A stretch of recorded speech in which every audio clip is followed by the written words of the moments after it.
Olá, tudo bem? Seja bem-vindo e bem-vindo ao 12º episódio do Psicanálise Paralela. Se você tem acompanhado os episódios, a gente está agora na terceira parte do texto A Ciência e a Verdade, escrito pelo Jacques Lacan, de 1966. Esse texto foi a primeira aula, a aula inaugural de um dos seminários do Lacan, que foi o objeto da psicanálise, e ele transformou essa aula, né, em um texto que está no livro Escritos, tá? A referência está aí na descrição do vídeo para você. Eu estou seguindo então na discussão do texto para a gente caminhar e ir para o encerramento, né? Eu não sei se eu consigo nesse episódio, minha ideia não é essa, mas acredito que talvez no próximo episódio eu já estou encerrando e caminhando para os encerramentos desse texto, porque eu estou fazendo o possível para expandir ao máximo as questões que o Lacan está trazendo, né? E de certa forma isso vai dando um panorama da obra do Lacan, né? Das relações que ele teve, das aproximações, do tipo de leitura, dos conceitos que ele foi construindo, das articulações que ele foi fazendo para dar conta das questões que ele tinha diante da psicanálise em sua época. Então essa é a ideia de estar abrindo o máximo possível o texto dele. Embora eu não tenha aqui a pretensão de conseguir fazer isso tudo ou de conseguir explicar tudo o que o texto está falando, porque é inviável, assim, não tem condição, porque isso é a bagagem do estudo que a gente vai fazendo. Acaba sendo aquilo que eu posso fazer nesse momento em relação à obra. E eu espero que eu possa contribuir para a leitura que você faz e que, por consequência, né, a gente consiga caminhar cada vez mais com a leitura da obra do Lacan. E de outros autores, obviamente, porque essa é a ideia do Paralela. Tudo bem? Nesse momento eu estou na página 879, eu vou até provavelmente a 885 para dar uma pausa nela, tá? Coisa de 5, 6 páginas nesse episódio. Só para fazer um resumão, no primeiro episódio a gente discutiu mais sobre a questão do Lacan refletindo, né, sobre a vocação de ciência da psicanálise, entrando na questão do estatuto de sujeito da psicanálise, que eles chamam de sujeito da ciência, que vem também a partir do momento que o Descartes instaura uma nova forma de pensar a partir da dúvida metódica, e ele coloca a dúvida como questão, fazendo um rechaço do saber que ele tinha até aquele momento. E essa posição de Descartes para o Lacan instaura a possibilidade de anos depois a própria psicanálise existir. Nesse primeiro episódio também, o Lacan, na parte do texto que eu apresentei, fala muito sobre a relação de Freud com a ciência, de que Freud estava imerso dentro do espírito científico,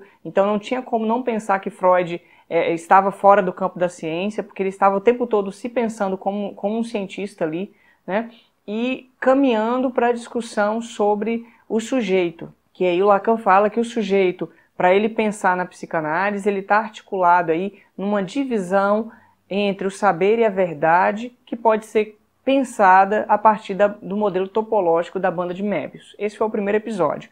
No segundo episódio, ele já entrou um pouco mais nessa discussão do sujeito da ciência, do sujeito da psicanálise, dizendo que o sujeito da psicanálise e o sujeito da ciência não é o homem e que o sujeito nas ciências conjecturais, que ele usa esse termo no lugar das ciências humanas, não é o homem enquanto pessoa, mas exatamente uma estrutura que se coloca ali. Ele faz mão da tese de doutorado do Lévi-Strauss, que é a Estruturas Elementares do Parentesco, num capítulo chamado A Ilusão Arcaica, em que o Lévi-Strauss está discutindo sobre uma distinção entre considerar o primitivo e o desenvolvido, como se a diferença de um para o outro fosse uma questão de um desenvolvimento do pensamento, quando na verdade são outras questões que estão colocadas aí, como, por exemplo, a forma como cada cultura, ao longo do tempo, vai demarcando e delimitando a maneira de pensar das pessoas que estão fazendo parte dessa cultura. E a criança, o pensamento da criança,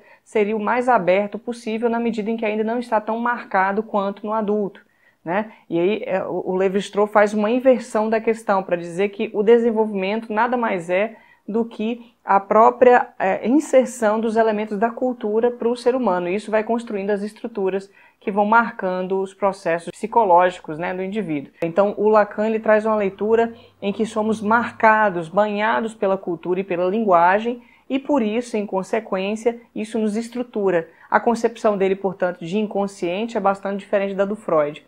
Ele vai caminhando numa parte do texto que eu apresentei no episódio passado, falando então se o sujeito da psicanálise seria o objeto de estudo da psicanálise. Ele fala, não, O sujeito está ali servindo para que alguma coisa se coloque. É o analista, inclusive, que intervém provocando isso no processo da análise. E em seguida ele diz, o objeto da psicanálise é o objeto A. Mas o objetivo, então, a ciência da psicanálise seria produzir saber sobre o objeto A? Ele diz, também não. Não se trata de produzir saber, mas de inserir o objeto A na divisão do sujeito entre a verdade e o saber.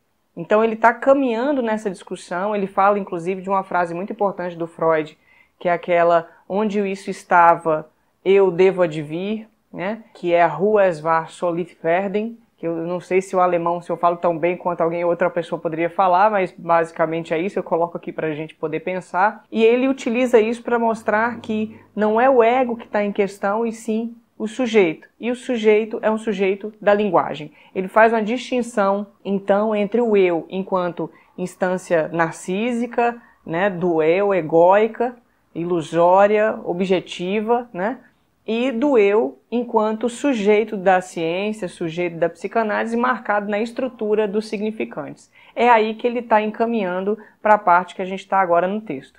Tá ok? Então vamos dar sequência no texto agora com a reflexão.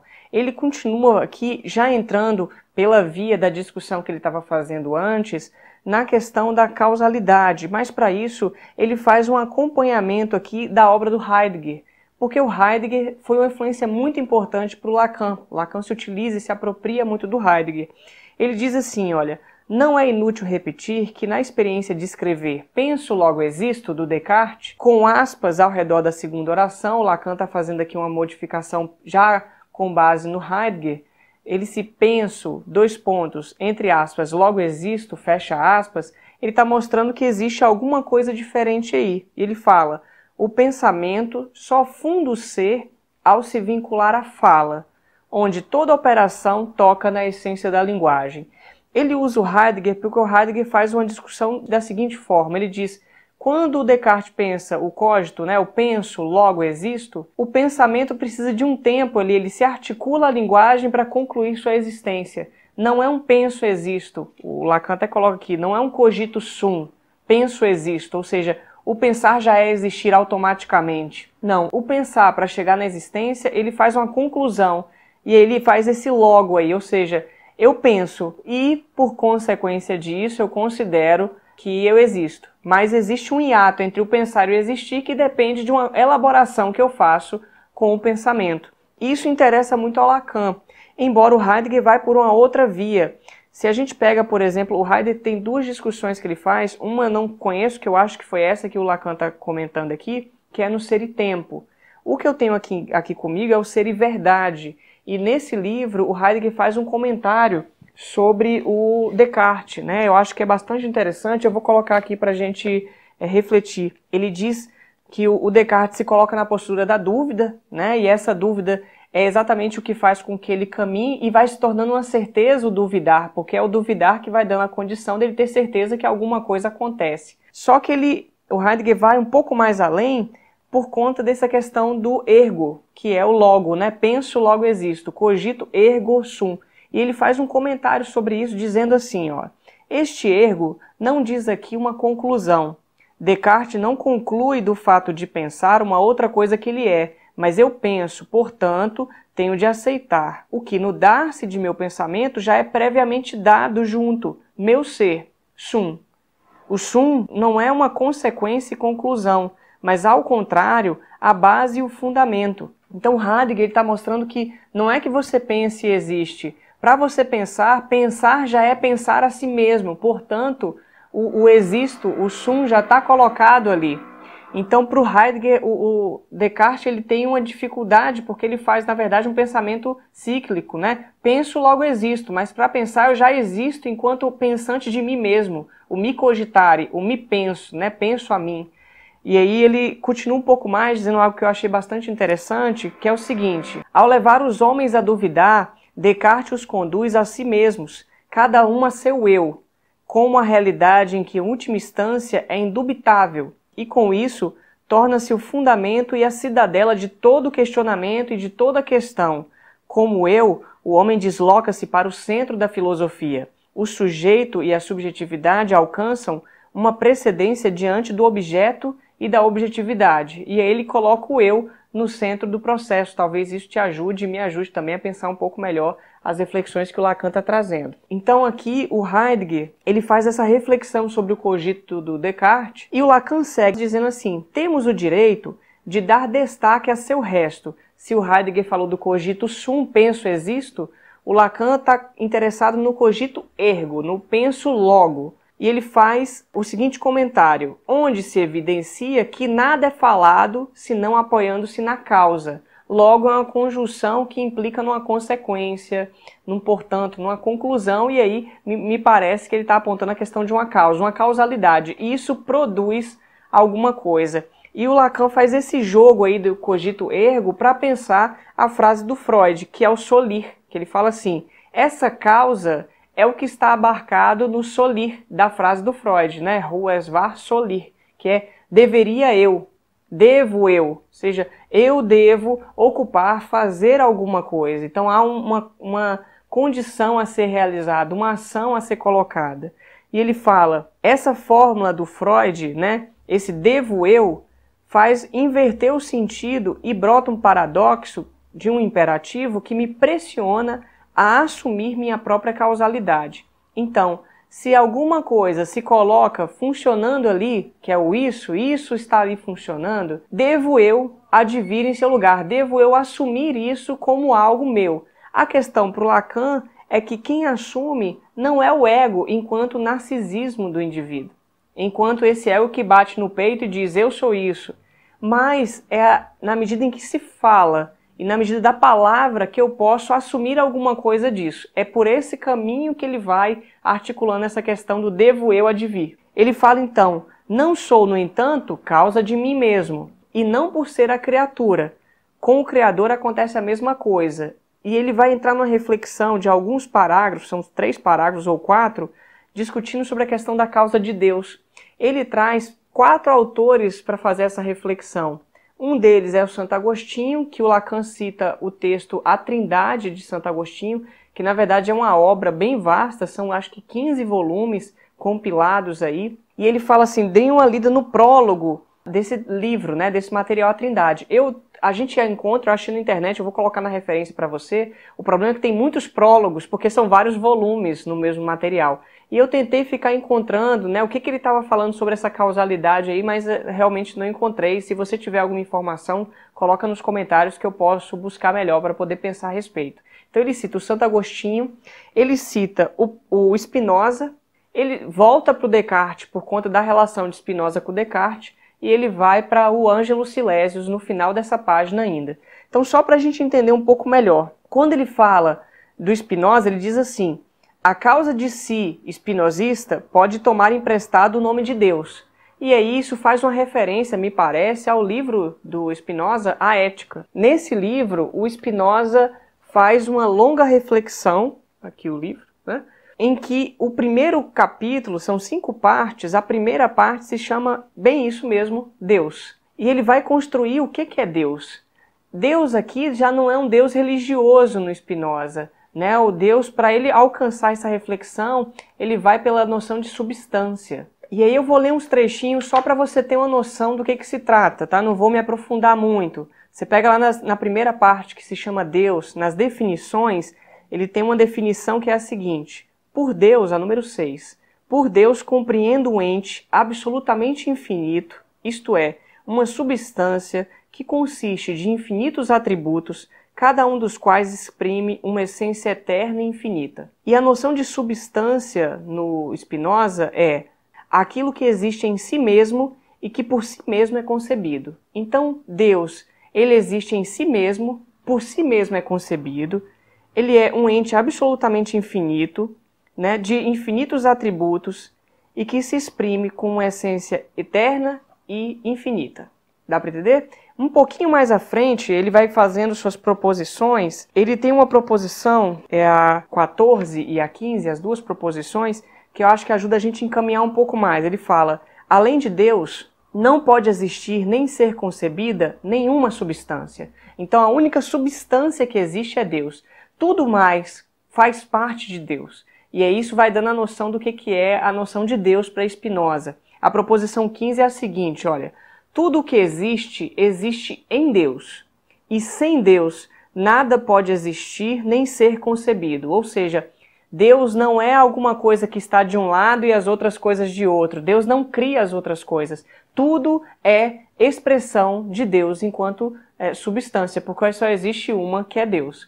Nessa proposição, ele faz uma discussão que é a seguinte, olha: demonstramos que além de Deus não pode existir nem ser concebida nenhuma substância. Disso concluímos que a substância extensa é um dos infinitos atributos de Deus. Ou seja, mesmo o próprio Descartes, né, que ele faz uma distinção entre a res extensa e a res cogitans, a coisa pensante e a coisa extensa, aqui o Spinoza está fazendo uma crítica dizendo que até a coisa extensa é também atributo de Deus, porque faz parte enquanto substância. Só existe uma, que é Deus. Então, a noção de Descartes em relação ao Spinoza é bem distinta. O Lacan, por exemplo, no texto, fala assim: a causa de si espinosista pode tomar emprestado o nome de Deus. Ela é outra coisa, mas também uma coisa diferente do todo. Esse Deus não é o Deus do panteísmo. Essa é uma reflexão que eu acho interessante, eu não sei elaborar tão bem ela, mas as questões que eu estou pensando a respeito é o seguinte: Spinoza foi muito importante para as ideias panteístas. Panteísmo é a ideia de que Deus e tudo é a mesma coisa. Então Deus é tudo, Deus está em tudo. E isso cria uma forma de compreensão do que são as coisas. Mas quando Lacan diz que o Deus do Spinoza, enquanto causa de si, porque ele é causa de si próprio, né? Ele não é o Deus do panteísmo, eu estou aqui pensando se o Lacan não está diferenciando uma coisa da outra para articular, inclusive, pela via da psicanálise, ou para mostrar que o Deus aqui não é um Deus enquanto entidade religiosa, mas uma certa marcação das coisas. Estou aqui pensando, deixo aí para você pensar também junto comigo. Só a título de curiosidade, o Spinoza foi um autor que o Lacan já lia desde a adolescência, então ele tem uma vasta apropriação, né, da obra do Spinoza. Ele então continua aqui no texto falando assim: deve-se apreender no ego que Descartes acentua o ponto em que ele fica sendo o que se apresenta como sendo, dependente do Deus da religião. Então, o Lacan diz que a causa de si espinosista é uma coisa, e Descartes ele faz associar o ego ao Deus da religião, na medida em que um necessita do outro. Ele faz até uma crítica aqui, que eu acho bastante interessante, que diz assim, ó: curiosa decadência do ergo, que é o logo, né? O ego é solidário a esse Deus. Então é como se o Lacan estava vendo assim: ao invés do ergo, que é o logo, que implica numa causalidade, o Descartes cai para a questão do ego. E aqui ele continua falando que o Descartes, na sua elaboração, toma cuidado de salvar Deus para que ele possa funcionar em relação à própria causalidade das questões que vêm, dos pensamentos que vêm para Descartes. Ele abre mão da ideia de um Deus maligno, né, de um gênio maligno, e coloca ali um Deus de perfeição para que ele possa se sustentar. Então, diferentemente do Spinoza, em que Deus é substância e tudo mais também compõe aí os elementos e atributos de Deus, em Descartes, Deus não é causa de si. Ele é causa de si na medida em que Descartes precisa fazer com que ele exista para pensar-se a si mesmo. Então, alguns pensamentos que eu tenho só existem porque Deus existe. Eu preciso de Deus para poder justificar-me diante disso. Dá para entender? Tanto que aqui na quarta parte da obra do Descartes, que é o discurso do método, né, ele faz a seguinte reflexão, olha só. Ele vem falando, olha, existem alguns pensamentos que eu tenho que dizem respeito a coisas perfeitas. Isso quer dizer alguma coisa, né? O que será? Ele fala: de modo que ela só podia ter sido inculcada em mim, essa ideia, por uma natureza que fosse verdadeiramente mais perfeita do que eu, e que até tivesse em si todas as perfeições de que eu poderia ter alguma ideia. Isto é, para explicar-me numa só palavra, que fosse Deus. Então ele cria Deus aí para poder dar conta dessa questão que ele está se colocando. Ele até fala um pouco mais, que é o seguinte, ó: como já reconhecer em mim muito claramente que a natureza inteligente é distinta da corporal, que eu estou entendendo aqui que é a coisa pensante e a coisa extensa, considerando que toda composição atesta dependência e que a dependência é evidentemente um defeito, julgava por isso que não podia ser uma perfeição em Deus ser composto dessas duas naturezas. e que, por seguinte, ele não era. Então, para o Descartes, o Deus ele só é composto pela coisa pensante, não pela coisa extensa. O homem é composto pela coisa extensa e pela coisa pensante. Por isso que quando o homem morre, o corpo pode ser estudado. Afinal de contas, ele já não está mais pensando, portanto existindo.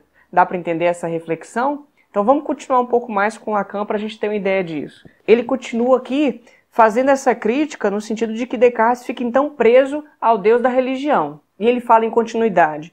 Esse destino comum do ego e de Deus que o Descartes apresenta, diferentemente do Spinoza, também aparece numa obra de um contemporâneo do Descartes, que é o Ângelo Silesius, que era um padre médico, que é o Johann Scheffler, né? Que foi chamado, ele se chamou de Ângelo Silesius, e que escrevia adjurações místicas, né, materiais com base em dísticos, que são versos de só 2 frases. E aí é interessante que o Lacan faz um elogio ao material do Ângelo Silesius, por exemplo, o Peregrino Querubínico, eu vou colocar nas referências para você dar uma lida caso você queira, e fala que ele articulou isso, inclusive, no ano que ele trabalhou a questão do narcisismo, pensando o caso Schreber, que é um caso que o Freud trabalhou em um dos seus materiais, acho que está lá no volume 12, sobre a questão das psicoses, né?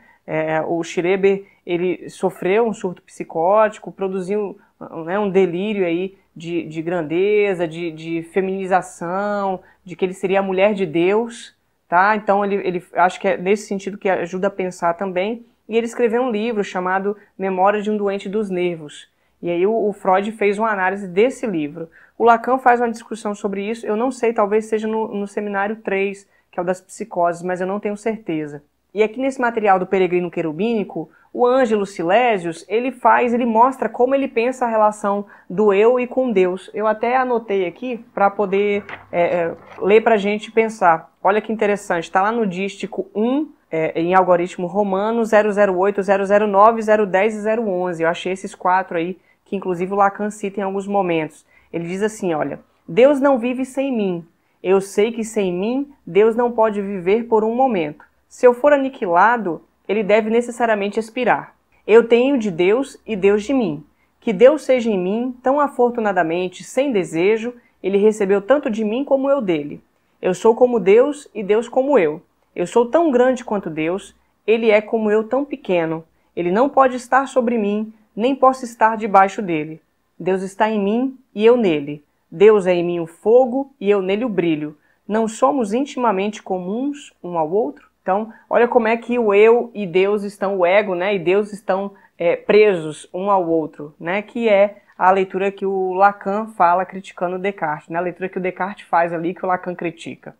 E aí o Lacan fala aí que ele, de algum modo, segue um pouco o Peregrino pensando em algumas questões e ele cita um texto dele que ele apresentou em 1955, foi uma apresentação, uma conferência que se transformou em texto e também está nos escritos, tal como esse texto, que é o texto A Coisa Freudiana. Foi uma conferência que ele deu, ele faz aqui uma apresentação em que ele diz que foi para Viena, no centenário aí do nascimento de Freud, fazer uma reflexão, e ali ele teve acesso à escória mais rasteira do mundo psicanalítico, ele está fazendo uma crítica bastante dura, né, aos psicanalistas que estavam ali, e ali ele, tomando-se numa certa posição, queria, né, apresentar a via aberta por Freud, que não tem outro sentido senão a questão de o inconsciente ser linguagem. O inconsciente é linguagem. Isso que agora já seria aceito, então, né, como se sabe. E ele fala que ali, ele num gesto brincalhão, tomando-se numa postura parecida com o desafio de Saint-Just, que, pelo que eu achei aqui, ele foi um político francês revolucionário, que fez um discurso de oratório, um discurso muito importante contra o rei Luís XVI, em relação à condenação do rei Luís XVI. E o Lacan fala aí, num gesto brincalhão, eu fazendo eco ao desafio ali, me propus a falar a partir de uma certa posição. Nesse texto, que é A Coisa Freudiana, o Lacan ele faz uma crítica, é um texto muito ácido, ele faz uma crítica aos psicanalistas de sua época, trazendo uma reflexão sobre o sentido da obra freudiana, né, de que o sentido do retorno a Freud é o retorno ao sentido de Freud, e aí ele faz toda uma discussão a respeito disso, até chegar numa parte do texto em que ele se põe no lugar dessa coisa que fala, é a verdade que está ali a falar. Então ele faz uma prosopopeia, ele até cita no texto, que é colocar palavras no lugar de objetos inanimados, animais, mortos, e eles podem falar, estamos falando por eles, né, digamos assim. Eu vou ler só o primeiro parágrafo para você ter uma noção do que o Lacan está trazendo e que traz aqui a frase importante que ele está citando também no texto. Ele fala assim: mas eis que a verdade, na boca de Freud, pega o dito touro à unha. Abre aspas, agora ele vai falando com aspas abertas, como se ele estivesse falando pela verdade, né? Sou para vós, portanto, o enigma daquela que se esquiva tão logo aparece. Homens que tanto consentis em me dissimular sob os oropéis de vossas conveniências. Nem por isso deixo de admitir que vosso embaraço seja sincero, pois mesmo quando fazeis de vós meus arautos, não valeis mais ao portar minha bandeira do que essas roupas que vos pertencem e que se parecem convosco, fantasmas que sois. Por onde, afinal, irei passar em vós? Onde estava eu antes dessa passagem? Será que um dia vô-lo direi? Mas, para que me encontreis onde estou, vou ensinar-vos por que sinal reconhecer-me. Homens, escutai, eu vos dou o segredo, eu a verdade falo. E aí a potência com que ele está colocando essa verdade, que não é um objeto, né, que a gente captura, mas é exatamente alguma coisa que fala em nós. E um pouco mais à frente, na outra página, ele diz assim, que eu acho que ajuda ainda mais a pensar. Aliás, para avaliar vossa derrota, acaso não é o bastante ver-me escapar primeiro da torre da fortaleza, em que julgáveis com mais certeza me reter, situando-me não em vós, mas no próprio ser, o ser de linguagem, vagabundeio pelo que considerais como menos verdadeiro em essência, pelo sonho, pelo desafio ao sentido da piadinha mais gongórica e pelo nonsense do mais grotesco trocadilho, pelo acaso, e não por sua lei, mas por sua contingência. E nunca procedo com maior certeza para mudar a face do mundo do que ao lhe dar o perfil do nariz de Cleópatra. Então, ele faz esse momento aí da sua prosopopeia. Depois ele discute até sobre a questão do significante e do significado, para mostrar aí como que o psicanalista trabalha. É um texto que eu acho que vale a pena ler, tá? Embora seja um texto ácido, bastante crítico que ele está colocando. Ele aqui, no texto da Ciência e a Verdade, sobre essa parte, ele diz assim: eu a verdade falo. E a prosopopeia continua. Pensem na coisa inominável que, por poder pronunciar essas palavras, atingisse o ser da linguagem, para ouvi-las tal como devem ser pronunciadas, no horror. Ele então comenta esse texto, fala da sua dramaticidade, que não foi bem aceita, as pessoas não gostaram muito da forma como ele apresentou isso, né? Ele fala assim que chocou o público, né? Não é que a coisa tenha chocado esse auditório, as pessoas, na verdade, se posicionaram de uma forma negativa ao Lacan, pelo que eu estou entendendo do texto. E ele fala um pouco mais à frente, né? Como se as pessoas estivessem questionando. A coisa, essa palavra não é bonita, disseram-me textualmente. Será que ele não está simplesmente acabando com ela diante de nós, com esta aventura dos finais, dos refinamentos da unidade da psicologia, onde, é claro, não há quem pense em coisificar? Ora, fiar-se em quem? Ele faz todo um jogo aqui idiomático para pensar isso. Fala que a sua apresentação produz alguns mal-entendidos e questões na plateia, ao ponto de um dos seus colegas, o Daniel Lagache, fazer uma pergunta que o Lacan retoma essa pergunta em outros momentos também, que é a seguinte: por que ele não diz o verdadeiro sobre o verdadeiro? Por que ele fica sempre empurrando para frente? Por que ele não chega ao ponto final dessa história toda? Por que ele fica sempre relançando? Então, o Lacan usa isso para trazer uma crítica, e é aí o que ele está construindo sobre a questão da verdade. A verdade não é um objeto que a gente alcança, né? Ele estava falando no episódio anterior. Seria o saber sobre o objeto a ciência da psicanálise? Não. O objetivo aí é inserir esse objeto na divisão do sujeito, na medida em que fala, para que ele possa apreender, capturar alguma coisa possível da verdade, porque a verdade comparece na fala, não de uma maneira qualquer, mas pela via contingente, do acaso, pela via do sonho, pela via da troca de palavra, pela via da piadinha mais gongórica, né? A verdade fala, não porque nós queremos, mas porque ela simplesmente se coloca. Dá para entender isso? Então, não é que Lacan esteja enrolando em dizer a verdade, é porque de fato a verdade sempre é semidita, ela vai sempre de pouco em pouco, ela se coloca nos pouquinhos de fala que a gente vai conseguindo fazer. Okay? E aí ele entra num outro parágrafo que eu também acho muito importante por causa da discussão que ele está trazendo, que é assim: emprestar minha voz ao sustento dessas palavras intoleráveis, eu, a verdade, falo, ultrapassa a alegoria. Isso quer dizer, muito simplesmente, tudo o que há por dizer da verdade, da única, ou seja, que não existe metalinguagem. Afirmação feita para situar todo o lógico positivismo, que nenhuma linguagem pode dizer o verdadeiro do verdadeiro, uma vez que a verdade se funda pelo fato de que fala, e não dispõe de outro meio para fazê-lo. Então, ele aqui está dizendo que a única verdade possível, né, é a de que não existe metalinguagem. Essa discussão da metalinguagem é uma discussão que faz parte tanto da linguística quanto do campo da lógica, né, por conta do que é a linguagem, como ela funciona. A linguagem, ela faz uma referência aos objetos, por exemplo, eu falo casa, cachorro, psicanalista, a gente vai fazendo referências aos objetos como se a palavra fizesse referência direta a eles. Eu falei até sobre isso quando eu disse sobre o signo linguístico no episódio anterior, tá bom? Quando eu falei do Saussure e do signo linguístico. E uma outra coisa é essa que seria a metalinguagem, uma linguagem que pensa a própria linguagem. Então, por exemplo, se eu tenho uma frase para dizer assim, Paris é uma cidade bonita, estou falando de uma Paris que é uma cidade que está lá num certo país, etc. Outra coisa é eu dizer Paris tem 5 letras, porque aí eu não estou falando da Paris cidade, eu estou falando da palavra Paris que tem 5 letras. Então aí a linguagem está pensando a si própria, isso seria a metalinguagem.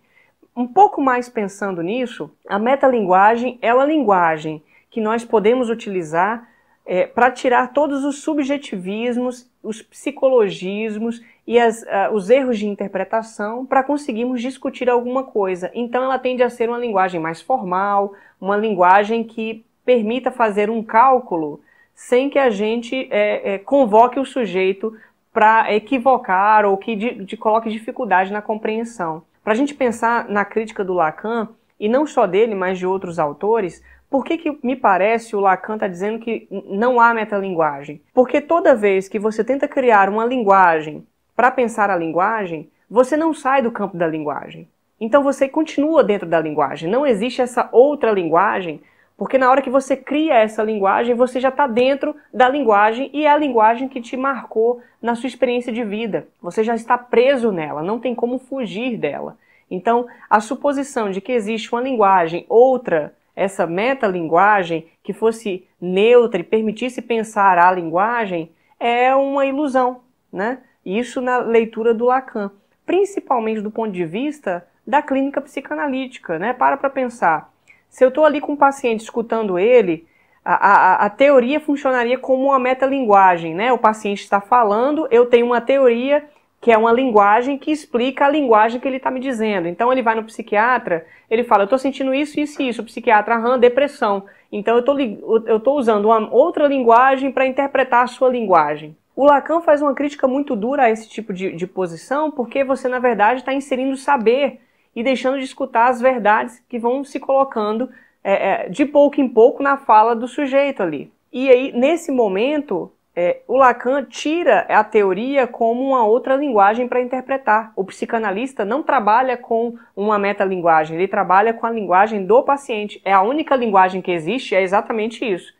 Eu não sei se essa leitura é possível, mas ela me parece muito viável para a gente poder entender isso. Então, quando o paciente chega a mim, eu não fico interpretando, tentando rearticular o que ele está me dizendo em função da linguagem que eu tenho, que é uma metalinguagem com relação a dele. Na verdade, eu trabalho com a linguagem dele. Isso me fez lembrar de um texto do Foucault, que é, na verdade, um livro, né? O Nascimento da Medicina. Porque nesse livro ele vai discutir sobre a questão do signo, de como a medicina, utilizando uma semiologia, que é o campo do signo, pôde reinterpretar tudo o que o paciente fala e criar um campo de teoria para poder pensar o que esse paciente fala. Então, por isso que quando você chega no médico e você fala, tenho isso, tô com dor de cabeça, ele vai lá, cefaleia, né? Tô com dor de barriga, ele usa um outro termo, né? Eu tô triste, tô isso, é depressão. Então eu estou entendendo onde eu estou, orientado, né? Então ele vai usando uma outra linguagem para interpretar, mas não é essa a ideia, nem é esse o trabalho que o psicanalista faz, isso seria uma interpretação selvagem. Vamos seguir um pouco mais então nessa discussão do texto. Ele fala aqui, logo na sequência, que é por isso mesmo que o inconsciente que diz o verdadeiro sobre o verdadeiro é estruturado como uma linguagem. Aí já é o conceito dele de inconsciente, que é bem diferente do inconsciente para o Freud. E é por isso que eu, quando ensino isso, digo o verdadeiro sobre Freud, que soube deixar, sob o nome do inconsciente, que a verdade falasse. Então, para o Freud, o inconsciente, na leitura do Lacan, é exatamente o fato de que alguma coisa fala. Até porque no Freud, a gente trabalha sempre com as manifestações do inconsciente, não com o inconsciente, né? Os sonhos, os atos falhos, o sintoma, os xistes, os lapsos cotidianos, tudo isso são manifestações do inconsciente que passaram pelo processo de recalque. Né? Se você lembra aí da teoria freudiana, se você não lembra, procura isso lá no volume, acho que no volume 14, no texto O Inconsciente. Ele vai fazer essa distinção. Uma coisa é o inconsciente, enquanto processo psíquico, está lá funcionando, é um lugar psíquico, né, na topologia. Outra coisa são suas manifestações que passam pelo recalque na relação entre os sistemas inconsciente, pré-consciente e consciente. Tanto que em seguida o Lacan comenta um pouco mais entrando nessa discussão. Ele diz assim: essa falta do verdadeiro sobre o verdadeiro, ou seja, o verdadeiro último, a última verdade possível que dá conta de tudo, que exige todos os fracassos que a metalinguagem constitui no que ela tem de falsa aparência, porque é falsa, é propriamente o lugar do Überdrangung, né, do recalque originário que atrai para si todos os outros, sem contar outros efeitos de retórica para o reconhecimento dos quais dispomos tão somente do sujeito da ciência. No Freud, se você pegar os textos O Inconsciente, que o volume 14 é quando o Freud fala da sua metapsicologia, tá? Se você pegar o texto de O Inconsciente, de 1914, e O Recalque, ou A Repressão, de 1915, ele vai estar falando sobre o inconsciente e o processo do recalque. E quando ele fala do recalque, ele fala de que existem, na verdade, dois recalques. Um é o recalque que a gente sabe. O que é o recalque, propriamente dito, né? Que é o recalque secundário? É o processo psíquico em que uma resistência se coloca entre o pré-consciente e o inconsciente, que no momento que uma pulsão mobiliza as ideias no sentido de irem para a consciência, essas ideias são recalcadas. A ideia recalcada volta para o inconsciente, a energia ligada à ideia ganha outra mobilização, como afeto, se liga a outra ideia, etc. Essa ideia, para que ela possa passar adiante para o pré-consciente e para a consciência, ela vai passar por um trabalho via condensação ou deslocamento para conseguir, então, dar um salto aí, né? E aí vai comparecer no sonho, no sintoma, no xiste, etc. Então, o recalque propriamente dito é esse que está sempre fazendo com que certas ideias voltem para o inconsciente. Só que o Freud aponta que houve antes disso um outro recalque. Esse recalque, ele fez uma distinção muito maior entre os próprios sistemas em funcionamento. Ele separa o que seria o inconsciente e o que seria o pré-consciente e a consciência.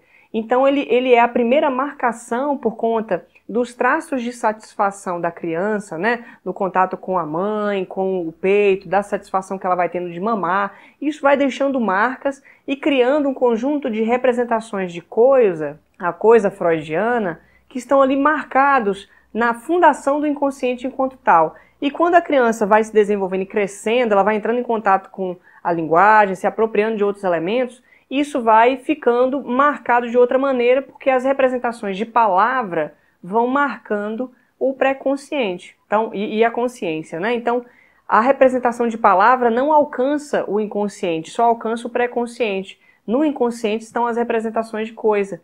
Só os seus representantes que conseguem alcançar, que são as ideias, né, os traços, conseguem alcançar um pouco mais o pré-consciente, se ligam às representações de palavra e podem vir como frases, entrando na estrutura da linguagem, tá? O Lacan tem uma outra leitura sobre isso, essa é a forma como o Freud coloca. Então, ao longo do processo da análise, a gente nunca tem acesso ao inconsciente enquanto tal, a essa coisa. A gente tem acesso a esses elementos que vêm e que a gente consegue capturar em uma ou outra situação, na medida do possível, né? Então, quando ele diz que essa coisa de faltar o verdadeiro sobre o verdadeiro, né, o fracasso da metalinguagem ser o Urverdrango, o recalque originário, é porque no centro disso existe um buraco que não se alcança, né? É impossível alcançá-lo. A gente gira em torno disso, capturando alguns elementos para poder elaborar.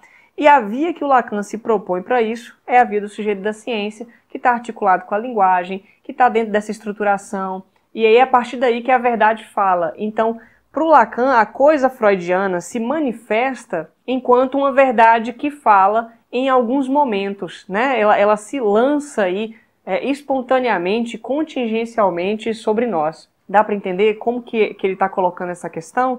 Então, ele continua mostrando como ele fala aqui algumas brincadeiras, assim, dizendo que é crucial que não se aumente o sujeito, né? Não há outro verdadeiro sobre o verdadeiro que cubra esses pontos, né? Existem alguns nomes, como o nome dele, o de Freud, ou então algumas coisas mamão com açúcar, mas isso não dá conta dessa questão. Ele volta a falar do Daniel Lagache fazendo uma crítica, né? Dizendo, ele fez a crítica lá perguntando por que ele não diz o verdadeiro sobre o verdadeiro. Mas chega a ser suspeito, porque ele, trabalhando ali no escritório de um órgão da verdade, faz com que isso seja uma dúvida ingênua, né? Por que será que ele tenha pensado nisso, né? Então ele fala o seguinte, ele está caminhando para uma reflexão que eu acho bastante interessante, assim. Ele fala assim, será preciso dizer que temos de conhecer outros saberes que não da ciência, quando temos que tratar da pulsão epistemológica, que é a pulsão no momento que ela vai se voltando para o saber, né? A partir do momento que a criança passa pelo Édipo, ele vai se voltando pelo interesse para saber de onde que veio, como é que funcionam as coisas, né? E ter curiosidade pelo mundo, né? E ele fala que não, assim, não se trata da pulsão epistemológica nesse sentido, pelo menos é assim que eu estou entendendo, assim, a psicanálise precisa renunciar à ideia de que para cada verdade tem um saber correspondente, ou seja, não há um processo bionívoco, que existe uma verdade e um saber bastante relacionados, ligados, né? Esse é o ponto de ruptura por onde dependemos do advento da ciência, né? E aí ele caminha para um outro parte da reflexão dele, que ele diz assim, pensando, né, não existe uma verdade relacionada a cada um dos saberes, não é disso que se trata, existe uma ruptura entre a verdade e o saber. Ele fala, né, vou mais adiante, deixando minha coisa entender-se sozinha com o número, o que me parece fazer prontamente, já que uma verdade que fala, verdade que fala, que vem dessa coisa, tem pouca coisa em comum com o número, que, desde que a razão pura se lembra, fecha. Aqui, você fica pensando o que ele está falando sobre o número, né? O número é um conceito dentro da filosofia que diz respeito à coisa em si, ou objeto em si. Mas quando ele fala aqui da razão pura, imediatamente me veio a obra do Kant, né? Crítica da razão pura, em que o Kant faz uma reflexão sobre a questão do número. Eu achei um trechinho no Kant que eu gostaria de ler para a gente poder refletir. Né, só para a gente pensar nisso. Embora ele não fale diretamente o número, né, ele não nomeie dessa forma, mas eu acho que ajuda a gente a pensar. Eu estou no livro do Kant aqui tem o texto da Crítica da Razão Pura, ele traz o seguinte, olha só. Quisemos, portanto, dizer que toda a nossa intuição não é senão a representação de fenômeno, que as coisas que intuímos não são em si mesmas tal qual as que intuímos, nem que suas relações são em si mesmas constituídas do modo como nos aparecem, e que, se suprimíssemos o nosso sujeito, ou também apenas a constituição subjetiva dos sentidos em geral, em tal caso desapareceriam toda a constituição, todas as relações dos objetos no espaço e no tempo, e mesmo espaço e tempo. Todas essas coisas, enquanto fenômenos, não podem existir em si mesmas, mas somente em nós. O fenômeno só pode existir não em si mesmo, mas em nós. É a nossa percepção que captura os fenômenos que estudamos, né? Então, perceber um fenômeno já é capturá-lo por conta da nossa captação subjetiva. O que há com os objetos em si, e separados de toda essa receptividade da nossa sensibilidade, permanecemos inteiramente desconhecido. Não conhecemos senão o nosso modo de percebê-los, o qual nos é peculiar e não tem que concernir necessariamente a todo ente, mas sim a todo homem. Temos a ver unicamente com esse modo de percepção. Espaço e tempo são as suas formas puras, sensação em geral, a matéria. Então ele está mostrando aqui que uma coisa é o objeto em si, outra coisa é o fenômeno. Do objeto em si, nossa percepção, nossa captação é impossível de alcançá-lo, mas a gente consegue alcançar dele um certo fenômeno que já está marcado pela nossa subjetividade, pela nossa percepção. Ele fala então, mesmo se pudéssemos elevar essa nossa intuição ao grau supremo da clareza, com isso não nos aproximaríamos mais da natureza dos objetos em si mesmos. Com efeito, em todo caso, conheceríamos inteiramente apenas o nosso modo de intuição, isto é, a nossa sensibilidade, e está sempre só sob as condições espaço e tempo originariamente inerentes ao sujeito. O que possam ser os objetos em si mesmos jamais se nos tornaria conhecido, nem mesmo pelo conhecimento mais esclarecido do seu fenômeno, o qual unicamente nos é dado. Então, o que eu estou entendendo aqui, né? Que ele faz uma distinção entre o objeto em si mesmo, que eu entendo que é o número, e o fenômeno. O objeto em si, a gente não consegue capturar nada dele, só o fenômeno que está marcado pela percepção que já é nossa. Então, o que a gente sabe do objeto em si já é a marcação da nossa própria intuição, da nossa subjetividade, do nosso processo de percepção. Não é o objeto em si, mas aquilo que a gente captura enquanto fenômeno dele. Ok? Então, o Lacan falando, né? Deixa essa coisa, a minha coisa, entender-se com o número. Embora isso coloque questões, porque já que uma verdade que fala tem pouca coisa em comum com o número. E é interessante porque a coisa no Freud também fica marcada por esse afastamento, porque a gente não conseguiria alcançá-lo. E o Lacan está mostrando aqui, ou pelo menos apresentando, que a gente conseguiria alcançar alguma coisa disso na medida em que a coisa, enquanto verdade, fala. E fala nos lapsos, e fala nos atos falhos, e fala nos sonhos, e fala nos xistes, e fala contingencialmente, ou seja, espontaneamente, ao acaso, nos nossos processos cotidianos. É aí que a gente consegue aprender alguma coisa dessa coisa. Chegou, é isso aí mesmo. Aprender alguma verdade na medida em que a coisa fala. Né? E por isso que o sujeito tem que estar dividido entre o saber e a verdade, porque senão ele vai ficar só produzindo saberes e falando a mesma coisa de sempre, ao invés de se permitir caminhar por esse outro traçado. Né? Ele diz então, este lembrete não é sem pertinência, já que o termo mediano, que nos servirá nesse ponto, é a causa. Termo mediano é o termo na lógica dedutiva ou indutiva, que serve para ligar duas sentenças. Então a gente pega, por exemplo, aquela clássica frase do Aristóteles, né? A gente pensando na lógica dedutiva ali, né? Todo homem é mortal. Sócrates é um homem. Sócrates é mortal. Qual que é o termo mediano? É o termo que aparece nas duas frases e liga as duas. Então, todo homem é mortal. Sócrates é um homem. Então, o homem é o termo mediano que faz ligar a mortalidade e Sócrates. Porque se o homem é mortal e se Sócrates é um homem, os dois falam do homem, então Sócrates é mortal. Tudo bem? Então o termo mediano ele faz essa ligação entre dois elementos que estão aí, num primeiro momento, disjuntos. Da mesma forma que tem lá o penso, logo existo, penso, existo, existe um logo ali colocado enquanto conjunção de consequência. Então, a gente pega lá, olha, o termo mediano que o Lacan quer se apropriar aqui é a causa, o ergo, né, a consequência, o logo. Só que ele fala, não a causa como categoria da lógica. Porque existe a causa como categoria da lógica, por exemplo, se a gente pegar a metafísica do Aristóteles, ele tem lá o tratado lá com as 4 formas em que a causa se manifesta, né? Causa final, formal, eficiente e material, e ele vai discutir cada uma dessas. Mas para o Lacan, o que está em questão não é a categoria da lógica, mas é como a causa causando todo o efeito, ou seja, provocando o efeito. Ele fala, a verdade como causa. Irão vocês, psicanalistas, recusar-se a assumir sua questão quando foi a partir disso que se alçou sua carreira?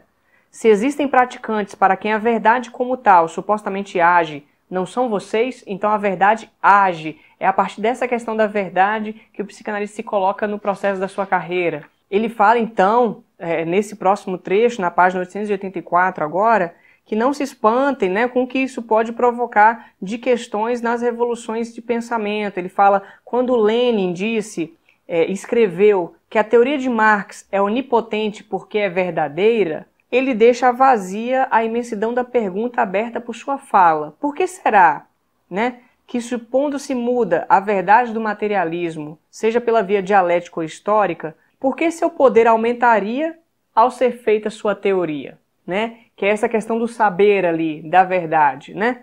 E ele fala, responder com a consciência proletária e com a ação do político marxista não nos parece suficiente. É aí que a gente vai ver a separação dos poderes entre a verdade como causa e o saber posto em prática, porque uma coisa é a verdade enquanto causa na medida em que se fala, e outra coisa é o saber posto em prática, pegando esse saber e aplicando-o, né? Então essas são duas diferenças. Ele fala, uma ciência econômica inspirada no capital não conduz necessariamente a usá-lo como poder de revolução, e a história mostra aí, né, que não é uma dialética predicativa. Sem falar também de um outro aspecto, que a ciência ela não tem memória, ela esquece as peripécias em que nasceu, uma vez constituída. E essa é uma dimensão da verdade que a psicanálise exerce em alto grau, porque a psicanálise está sempre interessada nesses aspectos do que constitui esse campo. Não é à toa que esse texto inteiro Lacan está falando sobre a constituição da psicanálise, já marcando a constituição da ciência lá em Descartes, voltando lá ao lugar em que houve uma marcação de novidade aí,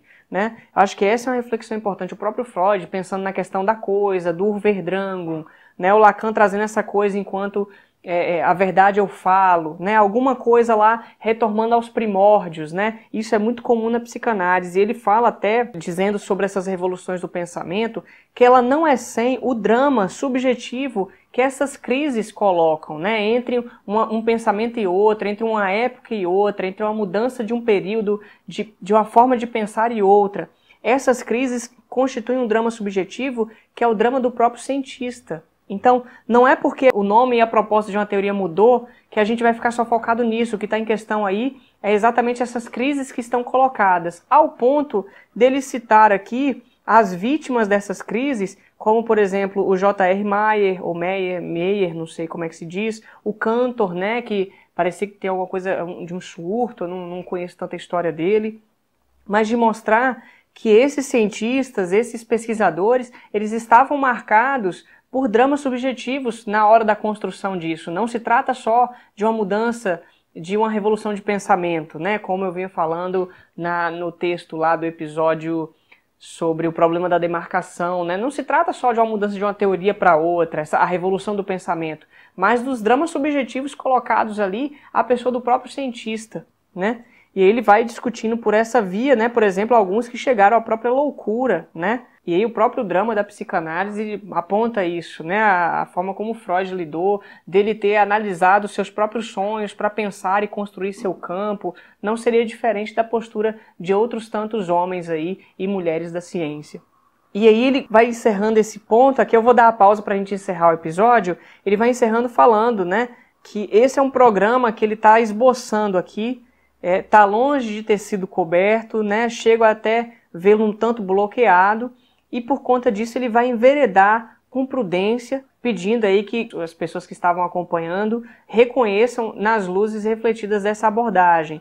Ele vai agora transpor para outros campos, além do psicanalítico, o que ele está trazendo e que são campos que invocam a questão da verdade. Aqui já é um encerramento, né, dessa parte do texto que eu estou colocando, e ele vai começar a falar desses outros aspectos para ir finalizando a questão da verdade. E aí ele vai falar sobre a verdade enquanto causa nos diferentes campos que são a magia, a religião, a ciência e a psicanálise. Tudo bem? Então vamos pegar aqui só para fazer uma articulação desses pontos que a gente tem até agora para encaminhar para o final, né, que vai ser o próximo episódio, o Paralila 13.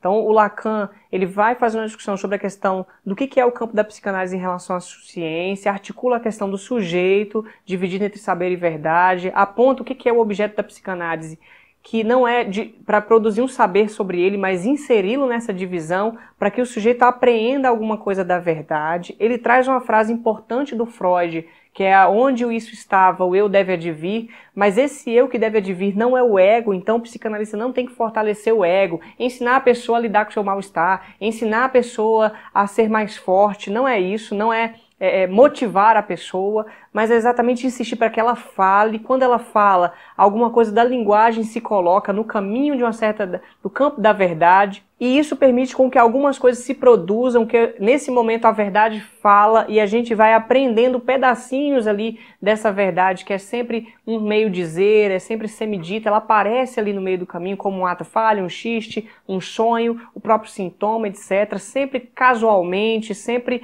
nos surpreendendo, né? E isso aponta para essas marcações da coisa que se colocou nas primeiras satisfações que a gente teve. Nesse sentido, então, ele caminha para pensar a causa, porque essa frase faz com que o sujeito, que não é o ego, mas exatamente a fala, possa assumir sua própria causalidade e funcionar na medida em que a gente fala.